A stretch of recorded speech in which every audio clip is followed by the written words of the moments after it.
정신병원에서 그 사람이 다 나아서 이제 나가도 되는지 안 되는지 판별하는 방법 가운데 하나로 이런 방법을 쓴다는 이야기가 전해져 오고 있습니다.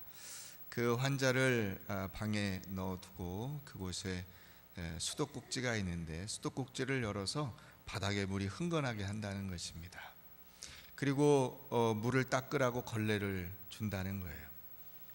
그러면 이 사람이 다 나아서 나갈 수 있는 사람은 가장 먼저 뭘 할까요?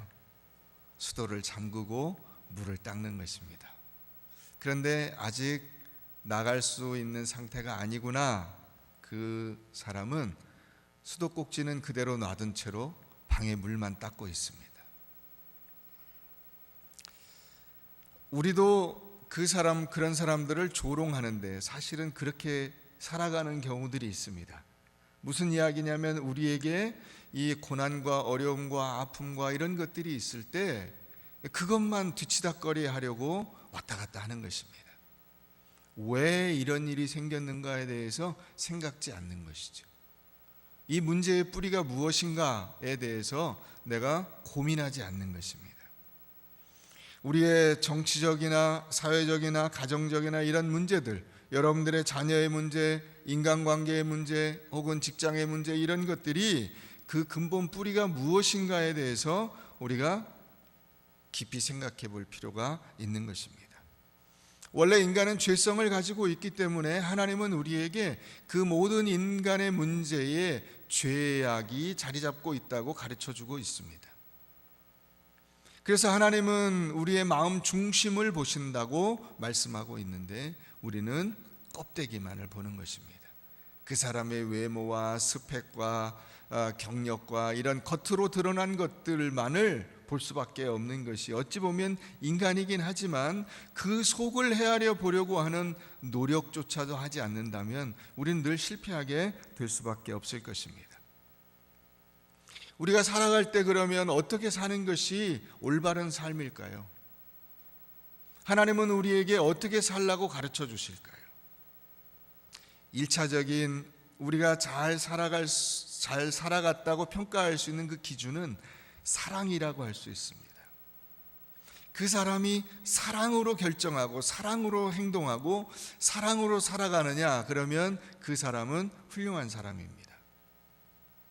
그러나 그 사람이 자신의 욕심으로 살아간다면 그 사람은 늘 어려움과 아픔과 상처와 고난을 갖게 될 것입니다. 기독교 윤리의 가장 핵심적인 명제가 뭐냐? 그러면 오직 사랑이 그의 삶을 결정하느냐 하는 것입니다. 뒤집어서 말하면 그의 삶을 결정하는 근본적인 동기가 뭐냐? 그래서 하나님의 사랑으로부터 나온 것이 아니라면 그것은 결국은 잘못될 수밖에 없는 것입니다. 그래서 성경은 고린도전서 13장에서 자기 몸을 불사르게 내어줄지라도 사랑이 없으면 아무것도 아니라 이렇게 말하고 있습니다. 어거스틴은 이렇게 얘기했습니다. 인간은 알고 있는 지식의 양에 의해서 평가되는 것이 아니라 그가 마음에 품고 있는 사랑의 양에 의해서 평가된다고 이야기를 합니다. 그러니까 내가 사랑해서 하는 일이 가치가 있는 일이고 나의 마음속에 있는 사랑으로부터 나오지 않는 일은 결국 무너지게 될 것입니다. 그것은 성경적인 표현대로 하면 썩어질 것입니다. 그러니까 내 사랑으로부터 나오지 않는 것들은 결국 썩어지게 되는 것입니다. 그것은 가치가 없게 되는 것이죠. 오늘 우리 하나님께서 우리들에게 가르쳐 주시는 이 말씀을 통해서 몇 가지 교훈을 찾아보고자 하는데, 첫 번째는 하나님께서 우리를 사랑하셔서 선택하셨다는 것입니다. 한번 따라해 보겠습니다. 하나님께서 나를 선택하셨다. 그 선택의 기준이 뭐예요? 사랑입니다. 하나님이 날 사랑하셨다는 거예요. 여러분, 사실 우리가 예수를 믿는다는 것은 안 믿는 사람들이 그 공격하는 바처럼 조금 우습게 생각할 수도 있습니다. 왜냐하면 약 2000년 전에 그 이스라엘에서 어떤 젊은이가 죽었는데 그 젊은이가 죽은 것은 나를 사랑해서 내 죄 때문에 죽었다는 거예요. 그 젊은이가 죽게 된 그 배경에는 하나님께서 온 인류를 사랑하시는 그 사랑이 담겨져 있다는 거예요. 그게 제정신 박힌 사람이면 할 수 있는 이야기입니까? 이해가 안 되는 얘기예요. 그러니까 믿지 않는 사람들이 난 믿을 수 없다 이야기하는 것이 어찌 보면 정상입니다. 여기 앉아있는 여러분들이 사실 비정상이에요. 그게 믿어진다는 것은 이건 사실 보통 기적이 아니거든요. 어떻게 저 이스라엘 땅에서 2000년 전에 십자가에 달려 죽은 한 젊은이가 내 죄를 지고 죽은 것이며 그 젊은이를 죽게 한 그 밑바탕에는 하나님의 사랑이 있다고 믿을 수가 있단 말입니까?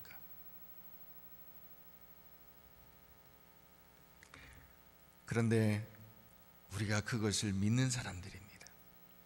그리스도인들은 어떤 사람들이냐? 바로 그 예수 그리스도께서 나의 주님이시며 하나님께서 나를 사랑하셔서 그 예수를 이 땅에 보내주시고 그 예수님을 통해서 우리의 모든 죄짐을 지시고 십자가에 달려 죄값을 치르게 하심으로써 내가 의롭게 하심을 입었다라고 믿는 사람들입니다. 아멘. 이게 우리 믿음이에요. 이거 얼마나 큰 기적입니까? 여러분들이 예수 믿지 않을 때를 생각해 보세요. 그 말이 믿어지나? 이해가 되나?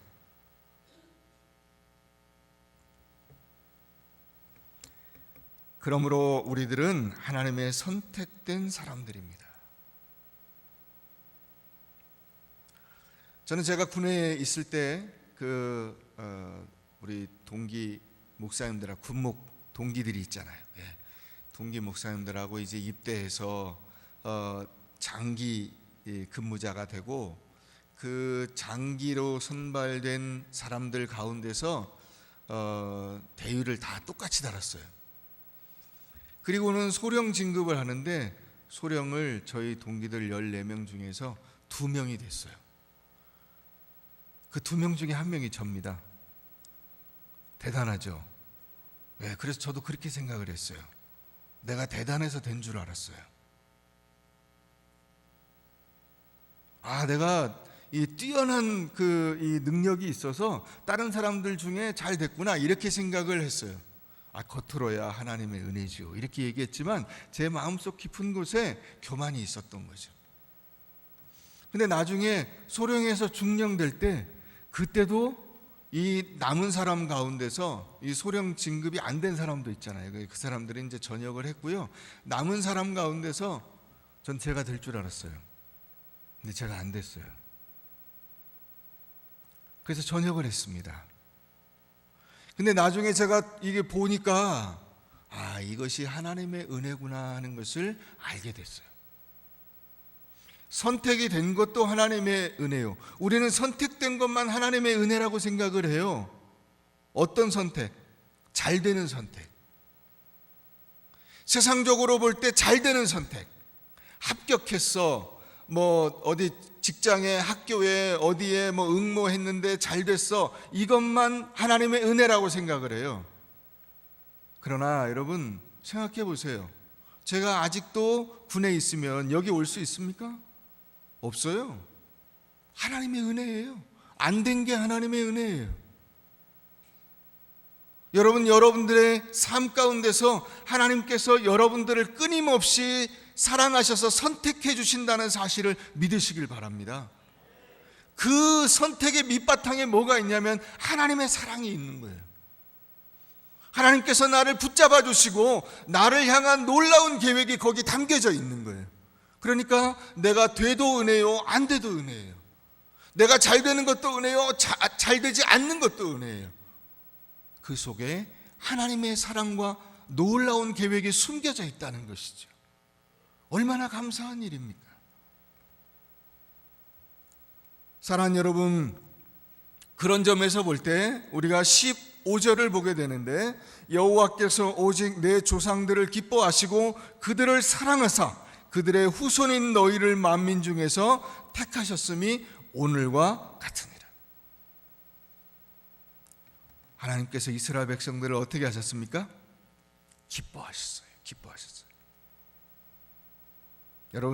여러분들 가운데 이제 자녀를 낳아본 기혼자들께서는 아실 거예요. 자녀가 탄생해가지고 그 자녀를 볼 때 그 기쁨. 자, 지금 제가 하는 이 이야기를 듣고 저절로 이 광대 승천하는 분들이 계세요. 그분들은 자기 자식을 생각하기 때문에 그렇죠. 여러분들이 아이들을 처음 낳아가지고 이 품에 안을 때, 그 아이들을 품에 안고 어릴 때, 그 아이가 아빠, 엄마를 부를 때, 그 아이가 걸어갈 때, 학교에 가려고 가방을 등에 메고 집을 나설 때, 학교 갔다 와가지고 집에 들어올 때, 여러분 그 기쁨과 그 감사함이 얼마나 큽니까? 그러면 여러분들의 자녀들이 세상의 모든 아이들보다 객관적으로 이쁩니까? 머리가 좋습니까? 키가 큽니까? 뭐 인사를 잘합니까? 여러분들의 모든 소원을 만족시켜 줍니까? 아닙니다. 그렇지 않음에도 불구하고 그냥 이쁜 거예요. 하나님께서 이스라엘 백성들을 보실 때 어땠느냐? 내 조상들을 기뻐하시고, 이유가 없어요. 그냥 기쁜 거예요. 그냥 내 조상들이 힘이 세서, 머리가 좋아서, 열심히라서 아니에요. 그 이유가 없어요. 내 조상들을 기뻐하시고. 여러분 이 하나님의 선택을 믿으십니까? 여러분 이 하나님의 선택 속에 하나님의 사랑이 있다는 사실을 기억하시기를 바랍니다. 하나님께서 우리를 창조하셨기 때문에 어마어마한 사랑을 부어주시는 거예요. 요한복음 3장 16절 말씀에 보니까 하나님이 세상을 이처럼 사랑하사 독생자를 주셨으니 이는 저를 믿는 자마다 멸망치 않고 영생을 얻게 하려 하심이니라. 하나님께서 우리를 사랑하셔서 그를 믿는 자들을 선택하시는 거예요. 이 선택에는 하나님의 놀라운 사랑이 담겨져 있는 거예요. 사랑하는 여러분, 하나님께서 여러분들의 삶 속에 직접 개입하셔서 여러분들을 구체적으로 인도하시고 그 인도 속에는 하나님의 놀라운 선택의 역사가 있다는 사실을 기억하시기를 주의 이름으로 축원합니다. 어떤 집사님이 계시는데 이 중소기업을 운영하시는 집사님이 뉴욕에 출장을 갔습니다. 사업차 출장을 가서 뉴욕에서 일을 보고 있는데 집에서 연락이 왔어요. 외동아들이 고등학교 2학년인데 그 아들이 죽었다는 거예요. 왜 죽었냐? 고3 형이 이 아이를 패서 죽였어요. 이제 부랴부랴 그 출장 일정을 정리하고 돌아오는 비행기 안에서 이 분노와 슬픔이 교차하는 거죠. 내가 가면은 때려서 아들을 때려 죽인 그 놈을 내가 가만두지 않으리라. 그 부모를 내가 가만두지 않으리라. 그 아이를 그렇게 만든 그 선생들을 내가 가만두지 않으리라. 막 이런 마음이 마음속에 불타오르는 거예요. 근데 하나님께서 그에게 또 말씀하세요. 야, 용서해라. 안 됩니다. 하나님 어떻게 용서합니까? 그 생떼와 같은 자식이 맞아 죽었습니다. 하나님 그게 어떻게 용서가 됩니까? 그래도 용서해라. 내가 너를 위해서 피를 흘렸잖니. 용서해라.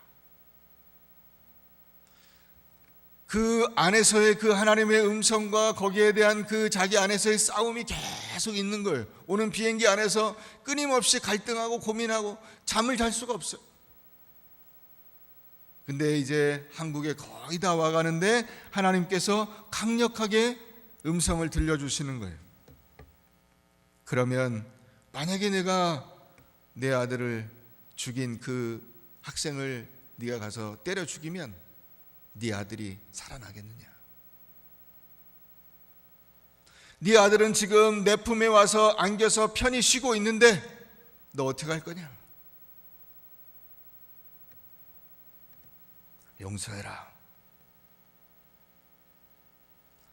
그 이야기에 이 집사님이 무릎을 꿇었어요. 알겠습니다. 주님 용서하겠습니다. 마음으로는 용서가 안 되지만 그럼에도 불구하고 하나님 명령이니까 제가 용서하겠습니다. 그리고 집으로 갔어요. 집에 갔더니 그 학생이 와 있고 학생 부모가 와 있고 담임 선생이 와 있고 교장 선생이 와 있어요. 이 집사님한테 무릎을 꿇고 용서를 빕니다. 그때 이 집사님이 이야기를 했습니다. 저는 여기 오기 전에 이미 용서했습니다. 걱정하지 마십시오. 제가 혹시 여러분들을 위해서 해줄 수 있는 일이 있으면 이야기하십시오. 그래서 그들이 요청에 의해서 탄원서를 써줬습니다. 판사님, 내 아들은 죽었지만 이 아이까지 감옥에 집어넣어서 감옥 갔다 나오면 결국 인생의 실패자가 될 터인데 이 아이를 다시 한번 기회를 줘서 내 아들의 목까지 살아갈 수 있도록 선처 부탁드립니다 하고 탄원서를 써줬어요.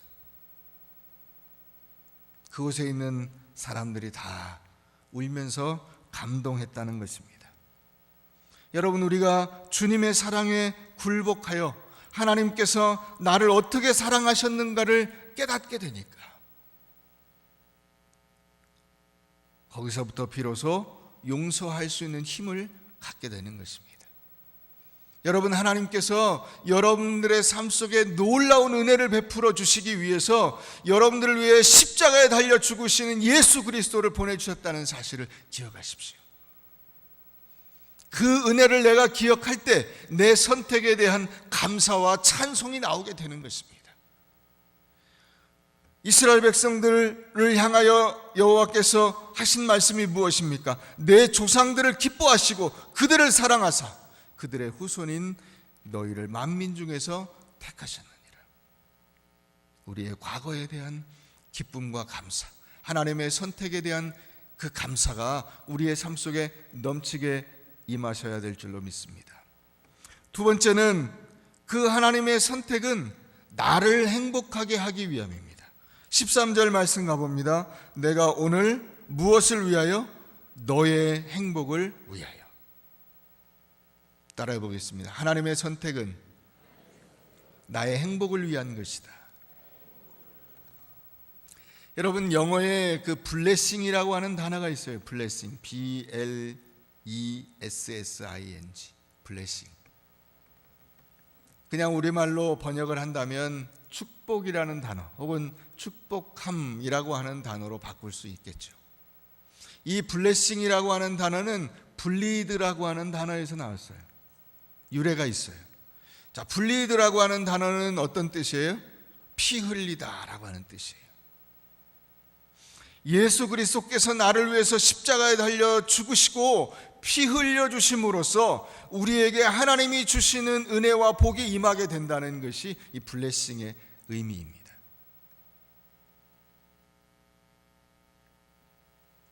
그 은혜가 여러분들에게 임하시기를 주님의 이름으로 축원합니다. 오늘 말씀에 나오는 이 내 행복이라고 하는 단어의 어근은 어디에 있냐면 하나님께서 천지를 창조하실 때 무엇을 만들고 보시기에 좋았더라. 무엇을 만드시고 보시기에 좋았더라. 뭐가 있으라 하시니 있었고 보시기에 좋았더라. 이 좋았더라예요. 좋았더라. 그게 여기 행복이라는 단어와 같아요. 좋다와 행복이 여기 번역은 달리 했지만 그 말의 핵심 단어는 같은 거예요. 하나님께서 보시기에 좋은 것, 그것이 우리에게 행복이 되는 거예요. 다시 말하면 하나님께서 우리에게 주시고자 하는 것이 나의 삶 속에 그것이 있어야만 내가 진정으로 행복하게 되는 것입니다. 그러니까 우리 인생의 행복이라는 것은 하나님의 의도대로 내가 살아갈 때 진정으로 행복한 삶이 된다는 것입니다. 그러면 어떤 모습이 되어야 할까요? 우리가 에덴 동산으로 돌아가는 것입니다. 다시 거기를 우리가 다시 다 갈 수는 없지만 이 개념이에요. 하나님이 우리를 만드실 때 그 최초에 가장 의롭고 깨끗하고 정직하고 하나님의 말씀을 그대로 받아들일 수 있는 상태, 그대로 가는 거예요. 그때로 회복이 될 때 우린 진정으로 행복한 인생을 살아갈 수 있게 되는 것이죠.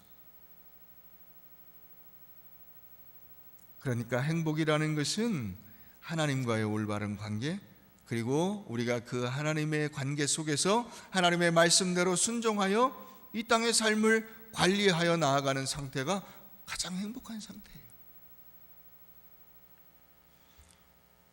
어떤 돈 많은 백만장자가 광고를 냈어요. 신문 광고를 냈어요. 뭐라고 광고를 냈냐? 누구나 자신의 삶에 진정으로 만족하고 이것을 증명할 수 있는 분에게 내가 100만 불을 드립니다. 100만 불이면 10억이에요. 그리고 광고를 낸 거예요. 그래서 많은 사람들이 지원을 했습니다. 근데 한 사람도 이 100만 불을 받지 못했어요. 왜냐하면 이 백만장자 광고를 낸 그 사람이 낸 한 가지 질문에 답을 하지 못했기 때문입니다. 그 물음이 무엇이냐면, 그렇게 당신이 행복하고 모든 삶에 만족한다면 왜 당신은 내가 주는 100만 불을 받으려고 하는가 하는 거예요.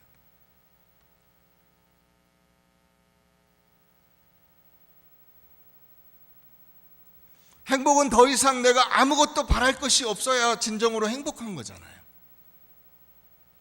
거기에 아직도 2%가 부족하다면 진정한 행복이 아닌 거잖아요. 네가 너의 삶에 100만 불이 필요해? 왜 필요하냐? 네가 진짜로 행복하다면 100만 불이 필요가 없어야지. 여러분, 하나님께서 보시기에 좋았더라가 바로 그거예요. 아무것도 더 이상 필요가 없는 거예요.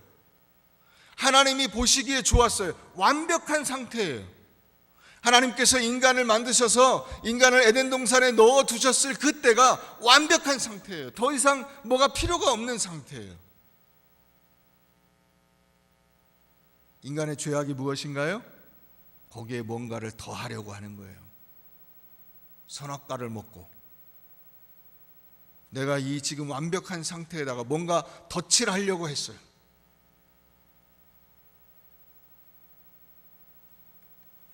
여러분, 행복은 어디서 올까요?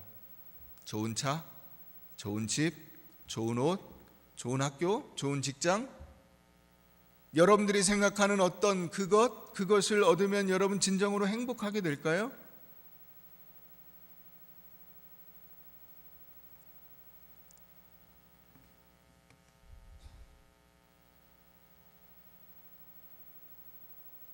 저는 군대에서 진급도 해보고 뭐 여러 가지 표창도 받아보고 뭐 할 만한 거 다 해봤어요. 교회 헌당식도 여러 번 해봤어요. 그 기쁨이 오래 못 갑니다. 우리가 진급을 하고 나면, 예를 들어서 중위에서 대위가 됐어요. 대위가 되고 나면 거기에 만족해서 나는 죽을 때까지 대위여도 좋아, 이렇게 생각을 하게 될까요? 아닙니다. 소령 진급해야지, 이렇게 돼요. 평사원에서 대리가 되고 대리에서 뭐 주임이 되고 뭐 차장이 되고 과장이 되고 뭐 이 과정을 자기 머릿속에 그려놓고 있어요. 그러니까 나는 지금 이 상태가 완전히 행복한 상태가 아니에요. 이것도 좋지만 다음 그 무언가를 내가 잡아야 되는 거예요. 그거를. 모닝을 타면 액센트를 타야 되고, 액센트를 타면 소나타를 타야 되고, 소나타 타면 그랜저 타야 되고, 그랜저 타면 에쿠스 타야 되고, 에쿠스 타다 외제차 타야 되고, 외제차 중에도 뭐 더 좋은 걸 타야 되고, 벤틀리를 타야 되고, 뭘 타야 되고. 여러분, 그 굴레에서 벗어나시기를 바랍니다. 그건 우리에게 진정한 만족이 아닌 거예요. 그건 마치 소금물과 같은 거예요. 목마른데 소금물을 먹으면 더 입이 타고 더 목마르고 견딜 수가 없게 되는 거예요. 하나님께서 여러분들에게 주시고자 하는 것은 그런 물질적인 것이 아니라 여러분들의 마음속에 참 만족을 위한 것이다. 그것이 바로 내가 오늘 내 행복을 위하여 라고 말씀하신 거예요. 내 행복을 위하여. 진정한 행복은 하나님을 만나고 하나님과 함께하는 삶에서 오는 것임을 믿으시기를 바랍니다. 세 번째로 그 행복의 길은 하나님의 말씀대로 살아가는 것입니다. 자, 따라해 보겠습니다. 행복한 삶은 하나님의 말씀에 순종하는 삶이다. 자, 하나님이 나를 사랑하셔서 나를 선택해 주시고 그 선택의 밑바탕에는 하나님께서 우리를 향하여 가지고 계신 행복에 대한 계획이 들어있다. 그러니까 어떻게 하면 좋습니까? 말씀대로 순종하면 되는 것입니다. 하나님이 우리에게 주시는 그 오늘 12절 말씀이 그거예요. 네가 진정으로 이 땅에서 아름답게 살아가는 길은 내 말대로 하는 것이다. 이걸 가르쳐 주시는 거예요. 어떤 목사님이 교회 젊은이들하고 같이 차를 타고 어디를 가게 됐어요. 근데 무슨 이야기 끝에 그 중에 옆에 앉은 한 젊은이가, 청년이 목사님한테 그런 얘기를 한 거예요. 목사님, 저는 십계명이 마음에 안 듭니다. 왜? 십계명은 하지 마라, 하지 마라, 하지 마라. 이래가지고 이게 부정적인 감정이 들고 그 명령하는 이 투가 마음에 안 든다는 거예요. 그래? 하여튼 그러고 대화가 이제 중단이 됐어요. 그리고 이제 한참 가다가 내비게이션에서 500m 앞에서 좌회전, 300m 앞에서 좌회전하세요, 100m 앞에서 좌회전하세요, 잠시 후에 좌회전하세요 나온 거예요. 그 좌회전하라는 내비게이션의 그 아가씨의 음성대로 순종해서 갔죠. 그때 이 목사님이 이야기를 했어요. 너는 저 내비의 음성을 왜 듣냐? 그러니까 그것은 제가 글리 가야 제 목적지에 갈 수 있으니까요. 하나님께서 성경 말씀에 해주시는 것도 바로 그 얘기다. 네가 올바른 길로 가라고 가르쳐 주는 것이다. 일리 가면 안 된다, 일리 가야 된다. 일리 가면 안 된다, 일리 가야 된다. 거기서 놓치면 어떻게 될까요? 방황하는 것이죠. 야, 이쪽으로 가야 돼. 근데 그 방향을 놓치면 방황하는 거예요. 빙빙 돌아야 돼요. 결국 내가 원하는 목적지에 가기 위해서 오랜 시간 돌고 돌 수도 있어요. 여러분, 세상 속에 가끔씩 그런 사람들이 있습니다. 오랜 동안 여기저기 돌고 결국 이 자리에 오게 되기까지 시간이 많이 걸리는 분들이 있어요. 여러분들이 자랄 때, 학교 다닐 때 부모님들이 하시는 말씀 가운데 제일 짜증나는 이야기가, 짜증난다고 표현해서 죄송합니다. 짜증나는 이야기가 어떤 겁니까? 공부해라. 밥 거의 다 먹었어요. 이제 밥 숟가락 놓으려고 하고 있는데 들어가서 공부해라. 짜증납니다. 그러잖아도 제가 들어가서 지금 공부하려고 하고 있는데, 그래서 어떤 개그맨이 그러더라고. 하고 있는데, 나 지금 들어가서 공부하려고 하고 있는데 공부하라는 거예요. 근데 여러분들도 그 이야기를 듣고 자랐는데, 여러분들이 부모가 돼 보니까 아이들한테 뭐라고 얘기하시나요? 공부해라. 왜 그 얘기를 하시나요? 내가 공부 안 해보니까, 세상 속에 나와서 내가 살아보니까 공부를 해야 내 앞에 선택권이 훨씬 더 많아지고 내가 좀 더 행복하게 살아갈 수 있는 가능성이 높더라는 거예요. 경험을 하게 돼서 그제서야 내가 경험에서 우러나온 이야기를 해주는데, 여러분들의 자녀들이 감사합니다 아버지, 감사합니다 어머니 하고 받습니까? 공부하라는 얘기 좀 그만하세요. 그리고 숟가락 놓고 들어갑니다. 아마 걔들도 똑같이 그럴 거예요. 여러분들도 그 얘기를 들으셨겠지만 걔들도 그 얘기를 들었죠. 너도 나중에 엄마 나이가 돼봐라, 아빠 나이가 돼봐라.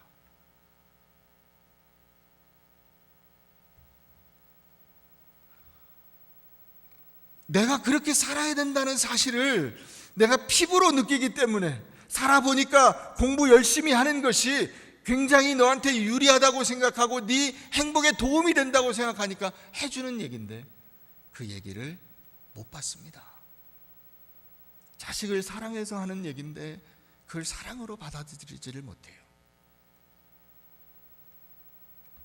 기껏해서 한다는 소리가 뭐라고 하냐면 내일은 내가 알아서 합니다 그래요.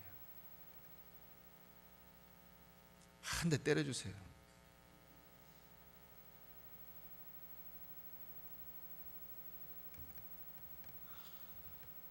여러분, 12절 말씀이 바로 그런 얘기예요. 공부 열심히 해라 하는 얘기하고 똑같아요. 여러분들이 자식들한테 공부 열심히 해라 하고 하는 얘기가 바로 12절 말씀이에요. 하나님께서 우리들에게 해주시는 말씀. 여호와께서 내게 요구하시는 것이 무엇이냐? 곧 내 하나님 여호와를 경외하여 그의 모든 도를 행하고 그를 사랑하며 마음을 다하고 뜻을 다하여 내 하나님 여호와를 섬기고.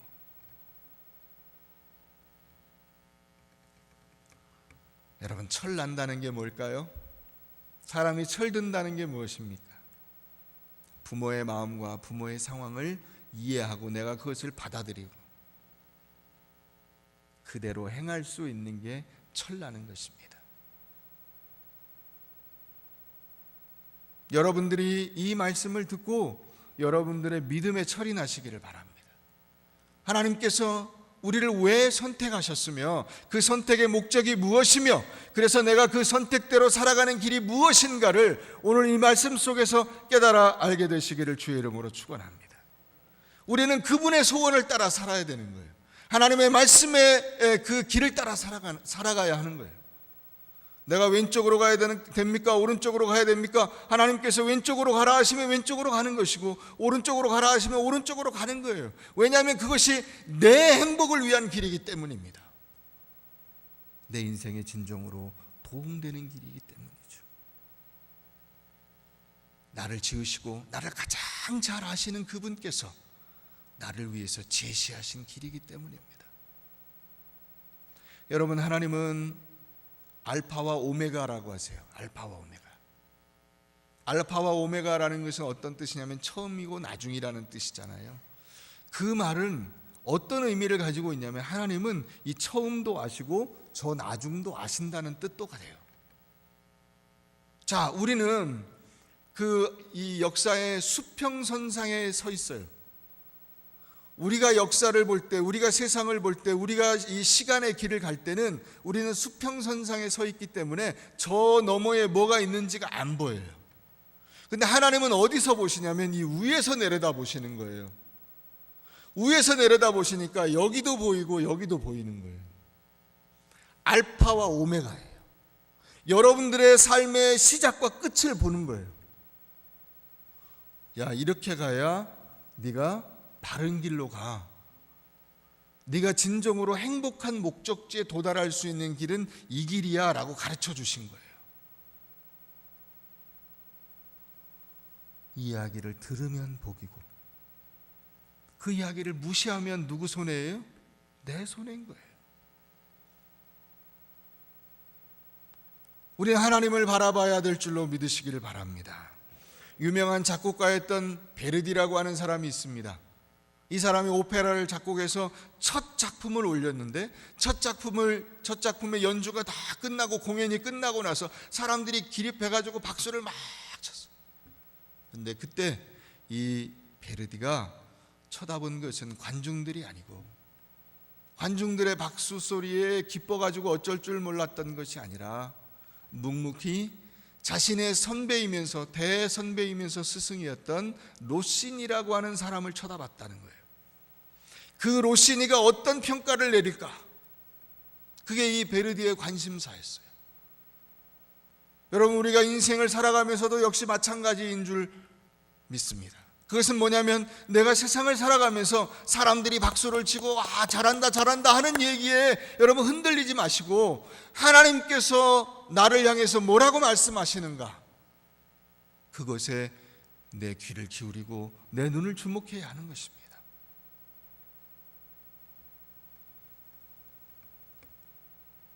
코리안 타임스라고 하는 영자 신문이 있습니다. 혹시 보고 계십니까? 거기 보면 디어 에비라고 하는 영자 칼럼이 있어요. 이게 뭐냐면 그 상담, 소소한 상담들이죠. 상담 요청이 들어온 것을 소개하고 그 요청에 대한 이 에비 여사의 그 답을 거기다 게재를 해놨어요. 그걸 이제 미국에서 받아가지고 이 코리안 타임스가 연재를 합니다. 거기에 어떤 글이 한번 실렸는데 그 글을 잠깐 소개해드리면 이렇습니다. 청소년인데 에비 여사님, 엄마의 잔소리를 전 참을 수가 없어요. 집에 오자마자 손을 씻어라. 그날 숙제는 그날에 해라. 자기 전에 이 닦아라. 나쁜 친구들과 어울려 다니지 마라. 이런 엄마의 잔소리가 지긋지긋합니다. 에비 여사님, 어떻게 하면 좋을까요? 에비 여사가 답을 달아주었습니다. 집에 오자마자 손 씻으세요. 그날 숙제는 그날 하세요. 자기 전에 이 닦으세요. 나쁜 친구들과 어울려 다니지 마세요.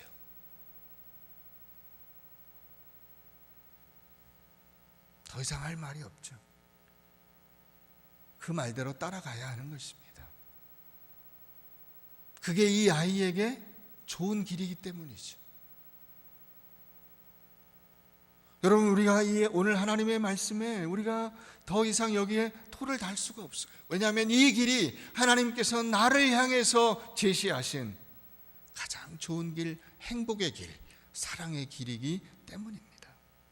사랑하는 여러분, 이 하나님의 말씀 속에 여러분들의 행복과 평안이 들어 있습니다. 여러분들이 진정으로 행복하게 사는 길은 하나님을 만나서 그 하나님을 섬기고 하나님의 말씀대로 사는 것입니다. 그러면 하나님의 말씀대로 사는 것이 어렵고 힘든 것이냐? 아니에요. 그 하나님이 나를 사랑하신다는 것을 내가 알고 그분의 말씀에 순종하려고 노력하는 것입니다. 거기에 나의 행복이 있습니다.